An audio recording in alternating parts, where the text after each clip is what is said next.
Oh, a A lot needle of Apple. pulling thread. We have no answer, which is awesome. I love that. iOS, 37%, 25% Android. Now, who put no answer? Nobody has a phone? 37% of you have no phone? It's a struggle out here. The corona got the bills. All right. All right. Next slide. But the majority, as you see, are the iOS and the Android. Pretty much is what's out there. We know that there's also the capability of the MS Windows Phone, but that's only, I believe, Nokia, the one that has that. Who can help me out here with this one, this slide? I got it. Mobile operating systems. Many companies have developed mobile device operating systems specifically for their device. Mobile device software varies by company and changes quickly. So knowledge of a wide variety of devices and how they function is imperative for an IT technician. The following is a list of current OS releases for smartphones and tablets. iOS, Apple operating system, closed source from Apple. Google Android has released versions named after desserts in alphabetical order. Open source. Newest release, the Nougat Oreo Pie. Okay, MS Windows Phone OS. Closed source for Microsoft. Thank you. So the only one that really has an open source there, as we see, is the Google Android. And what's kind of funny is that I remember, I think it was gingerbread, and there's ice cream, there's nougat, Oreo, and pie. That tells you they're going alphabetical order. So whatever letter pi is in the alphabet, that's obviously the version that's come out from the first one to the one that they have now. As for the other two, they're completely closed source. Anybody can tell me what's the variance between open source and closed source? Yeah, open source means that anybody can use it, but you can't technically brand it and sell it with the brand. Huh? Whoop. I'm getting confused on that. Can you elaborate a little bit in what you're trying to say there? Because kind of. So for example, if you have a Google device and you decided to copy it, which you're allowed to, you're now allowed to brand it saying, I made this and I have the right to sell it. You have to have the agreement that it's free for everybody to use and modify, and you can't label that as you're the one who has sold this product, as in you're the proprietary owner of it.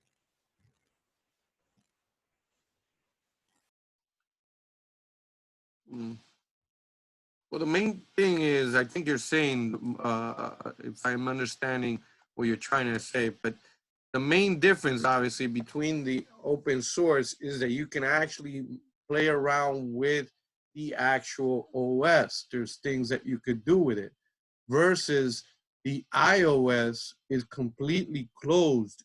You cannot do anything to the operating system itself. Without the Apple Store, there's no way that you can install anything into this device, unless if you jailbreak it and do stuff that you shouldn't do, obviously.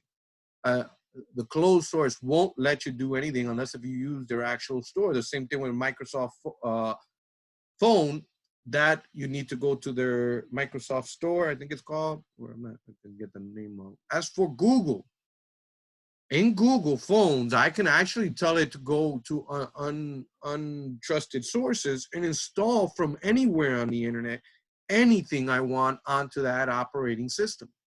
I can even root my phone and do whatever I want to the phone. It's open source. As for any of the other ones, that is not. Google is based obviously off of Linux, and Linux, if anyone knows, is completely open source. So that is one of the other reasons why they also stayed, because open source, to allow all these programmers to continue to use this as a base of being able to create their own platform, to be able to create their own programs without having to be limited by being approved by Microsoft or Apple.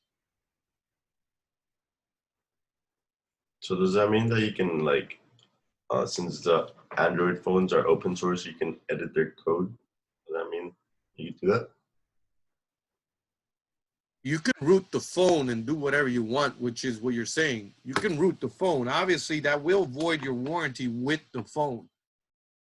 Rooting the phone in Linux, the administrative password is, or the administrative account in Linux is root. So when you Yeah. root, when you root the phone, that means now you have become administrator of the phone. At all times, usually you, even if it's open source, you are not the root user, but you are allowed to install whatever you want. But there is some software to go and root this phone. It's just like jailbreaking the iOS. And now you have become the administrator of the phone.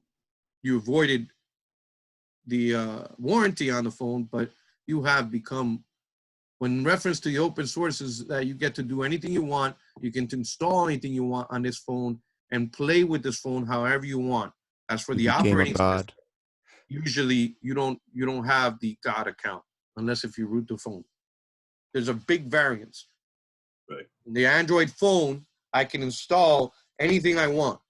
I can go anywhere, any internet who has an APK and install their APK onto my phone, versus if I have an Apple product or a Windows phone, it has to come from a trusted source from either the Apple store, if it's an Apple product, or from the Windows store, if it's a Windows product. Can't install from anywhere else. If it's not approved, you're not coming in. Keep on knocking, but you can't come in. Questions or doubts on the open source versus the closed source? Doubts? Next slide, please. All right, DeAndre, slide 21 for us, please. Okay, mobile operating systems. BlackBerry OS terminated in 2013. Research in motion, almost immune to viruses. Sumerian, Anna and Bell. HP Web OS available for tablets as well. Bata, Samsung OS for mid and high range, but only used on 3 types of phones. Migo was replaced by Tizen. Tizen, the Linux Foundation and partners created this Linux-based OS to target mobile and embedded platforms such as notebooks, smartphones, tablets, smart TVs, and in-car entertainment systems. In 2019, approximately 21% of the smart TVs sold run on Tizen. Now you know what's that operating system that's inside your actual smart TVs, your cars, all these entertainment. That's the operating system. We do understand that obviously Hyundai has its little banner and everybody else got its little banner. But overall, they all have the same features of allowing you to have the Apple Car and the Google Car. I don't know. Don't quote me on these words, but you get my gist. The screen allows you to connect to your phone as if it was the phone, because you have your GPS, you have your music there. You can go to, I think it's to Pandora, a whole bunch of things that you can use that you didn't have available before within the cars that you have now. The same with the smart TVs. You're able to go to Hulu. You're able to go to so many different applications now. It's no longer just connecting to your cable box or your TV provider. As for the BlackBerry OS, the research in motion, they've got sued. I don't know if you guys know, they got sued by somebody who says that they were the original person and they were somehow circumvented from the money, and or so this system was basically impenetrable. The BlackBerry was hanging their hats with corporate America that since they were basically impenetrable, you had to go through the RIM server. Without going through a RIM server, you weren't able to authenticate to the corporate systems. That basically was the reason why you didn't need a different application, nothing else was required. You just had your BlackBerry, and they connected your BlackBerry, your actual SIM card, or whatever they needed to do on the RIM server, and now you're in. No more do you need to go, or actually prior to that, there was no other way. There was a Palm. Now the Palm Pilot was a great little thing, but you actually only could sync directly through USB with the Palm Pilot, and now you got your emails, you got your calendar, you got your contacts. But once again, you had to sync with your actual computer at all times if you wanted the latest and greatest inside this Palm. I think at one point some of them went to Bluetooth, but either which way, it, you know, they didn't shine too far because of the fact that that limit of having to always have that extra application to sync with the Palm Pilots. Any questions, doubts on this slide itself?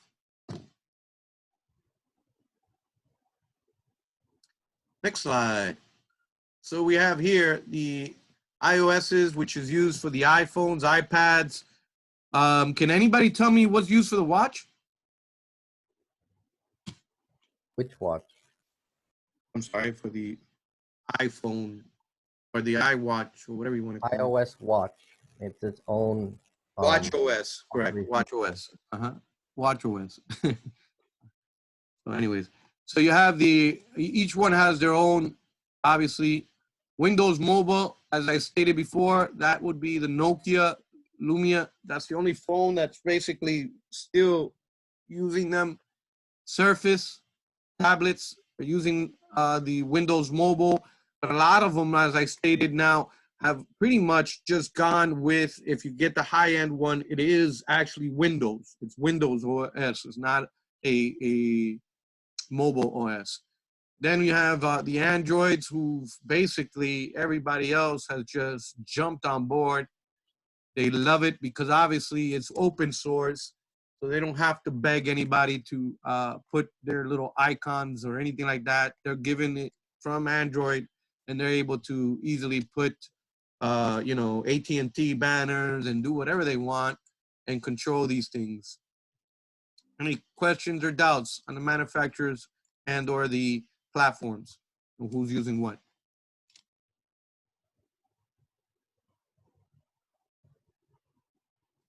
All right, next slide. So we have our accessories. Pretty sure we're all familiar with these. There's from the headsets, speakers, all the way up to stylus pens. Even a car charger is an accessory, obviously, to be able to.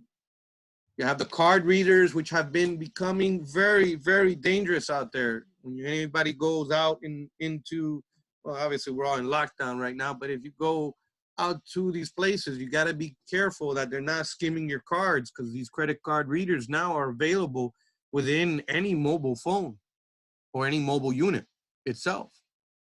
I think even they're so smart that you could just have the little skimmer itself, if I recall correctly, and it stores, I don't know how many cards, so they don't even have to have it directly to a phone. Any questions or doubts on the accessories?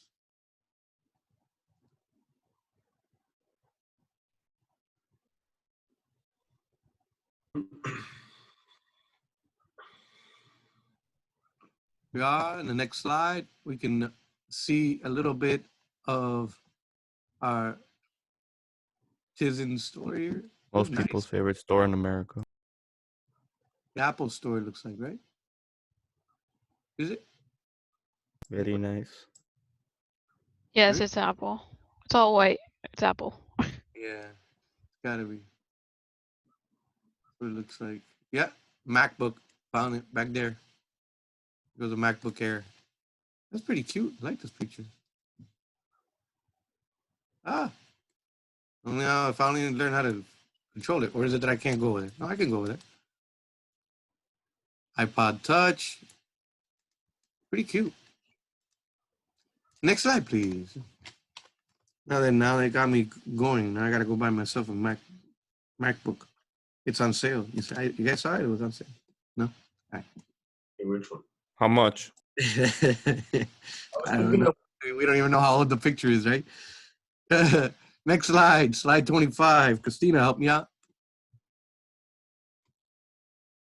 Connection types. Most mobile devices have similar ports and connection methods as laptop computers, but they also have unique connectors and ports that are specific to that device. Some of those unique ports and connections are micro USB and mini USB. These are the most common mobile device ports. Both are small form factor.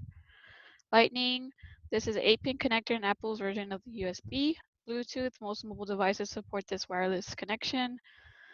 Near field communication, NFC, short range technology using RFID tagging, first developed for sharing information. Later, this technology became a method for point of sale. Proprietary specific, these ports include communication and power. While most manufacturers have adopted a standard physical connector, some still use ones that are vendor specific. Hotspots, this method of connection is when one device is tethered to another in order to share a wireless connection. This can be done through Bluetooth, 802.11, or direct connection using USB. Thank you. Any questions on the connections types?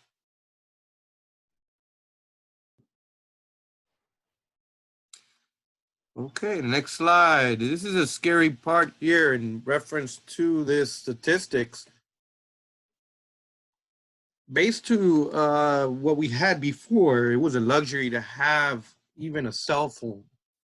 It is amazing that we have gone up to 81% where the majority of people use smartphone. Even beyond that, 37% of these people use them to go online. They won't even use an iPad or anything else. Since they have an iPhone, they usually just go with the iPhone or the big humongous Samsung phone and use that. An average of 4.5. That is the next reason why we're having these carpal tunnels. We're having people who are coming with these slunch backs because they're going like this the whole day. People can only manage, obviously, so much with these things, and yet we're not stopping. Even kids now are using the phones.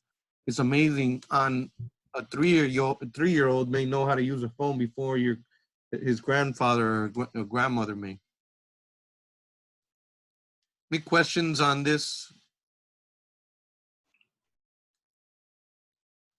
The most thing we need to realize, obviously, is these things continues to evolve. So as technicians, we're going to have to keep ourselves up to date with the latest and greatest types of smartphones to be able to provide support. Because whenever we go into these companies, if we are part of the help desk, we are the front line. Obviously, there is some companies who have their own telco, but we are at least the front line, and we may be asked to troubleshoot in some cases. We need to be able to understand the basics of it. We don't have to be experts, but we need to understand the basics and recognize what is what. Next slide here is how do people use the mobile devices? You have 41 for meetings, 30% just to get a restaurant, 23 is a sporting event. You can see it's just so much information out there that's in the palm of your hand compared to over 10 years ago. Well, 20 years ago. Years are going bad. Compared to 20 years ago when before the smartphones were coming out, all this is now available. Even like I think one of you said, I can actually get myself an Uber with my smartphone compared to before. The best you could do is probably find out what was your taxi company's phone number, call the taxi company, and ask them to come and pick you up. Any questions? Slide 28 is where we get to play. Question number one. Oh, here. You're not? No. Hello. Who is our brave soul for question number one? What is the typical size of, what is the typical size screen of a tablet? B, from 5 to 7 inches. A tablet is 5 to 7 inches. Everyone agree? Yeah. A tablet is 5 to 7 I think inches. it's C. I disagree. I think it is C. Yeah, I can't see the question right now. it's C. It says, what is the typical screen size of a tablet? The A is smaller than 5 inches. B is 5 to 7 inches. C is 7 to 13 inches. And D is larger than 13 inches. 7 to 13. 7 to 13. Everybody agree? C? 7 to 13? Yes. They're not saying e-reader here. They're just saying tablet. Right? E-reader is a little bit smaller than a tablet. Next question. Question number 2. Alexa? iOS was developed by and continues to be maintained by a consortium of companies. Consortium means a lot. Just in case. Consortium? Yeah, it's a lot of companies. So it says iOS is developed by a lot of companies. Is it A? Who's iOS? Does anybody know what type of OS is? iPhone?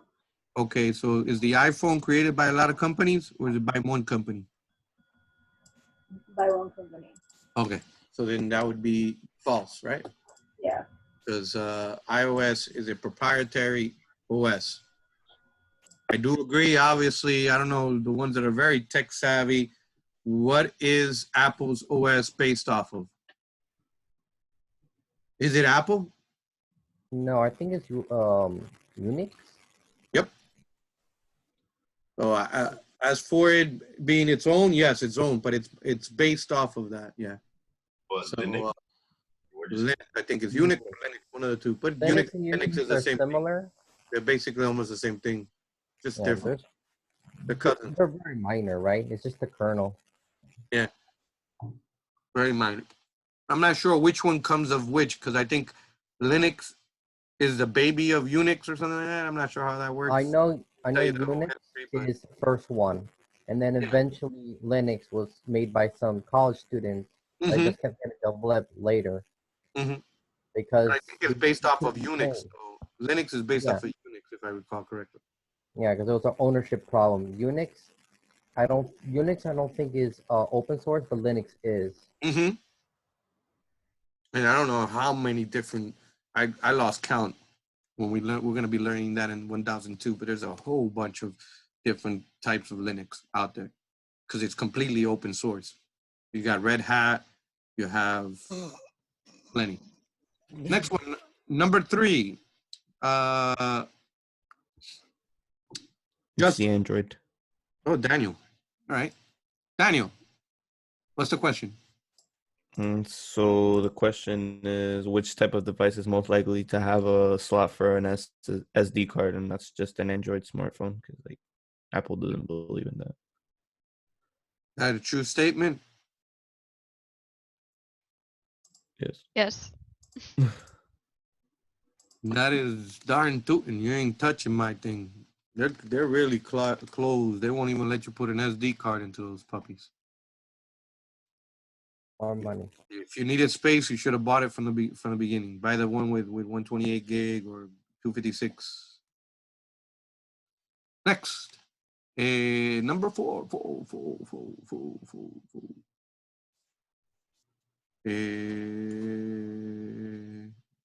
Who did I call? Or you could buy their cloud service. Yeah. Well, I mean, you can use any of them, right? So, any cloud service will help you out, right? Google Drive, any drive you can get from anywhere. What's the other one? Anybody remember? Dropbox. There's a whole bunch of them out there. So, who can help me with this one? Number 4. Which GPS component is responsible for triangulation? Which component? The satellite A. Satellite. Okay. Satellites are the ones that I bounce the signal off of. I'll give you that. On the GPS unit itself, though, the GPS unit, what component would you think is then responsible? Satellite is who I'm sending it to. Who's gonna get it? Ooh, I almost said the answer. Who's gonna get that signal? It's a definition of the word, actually. It's exactly the word that defines what's happening when it comes back. If I'm throwing a football to a wide, A receiver. Jesus. No. Thank you, people. Receiver, wide receiver. Yeah, in this case, it would be the receiver itself. The unit has a receiver. It sends out the signal, and the receiver is the one that's responsible for triangulating based on what he receives from the 3 satellites. He now triangulates your position. Number 5. What is the maximum range that a Bluetooth accessory, such as a headset, will have? I think we learned what Bluetooth limitation is, right? Anybody? What's E. funny is that it depends on the generation of it. And the line of sight, right? But Yeah, it's not going to be, well, it would it could be be 100 10 meters. centimeters? Would it be 10 centimeters? No, I mean realistically it's 10 meters, but I know devices, depending on which gen, could go up to 100. Not very stable though. Bluetooth? Yeah, Bluetooth. Well, it depends on which one Line you of were. sight problems here. You know, that Bluetooth to get, if you get 100 meters, meters. Then 100 meters, no, that would be yards. Never mind. 100 meters is what, 300 and something feet. 325, I think is what we said before. That's a pretty far distance if you're getting in Bluetooth. Yeah, but I know that that's not like the typical use. I know that Bluetooth had an issue with range when they first came out, or like it was too long, and users would go outside that range, and then it wouldn't be very useful. Security issues. So from our choices here of 10 centimeters, 10 meters, 100 meters, and a kilometer, which one do you guys think? B, 10 meters. Everyone agree? All right. That was it. That was the last question, right? Okay. This pretty much ends this session.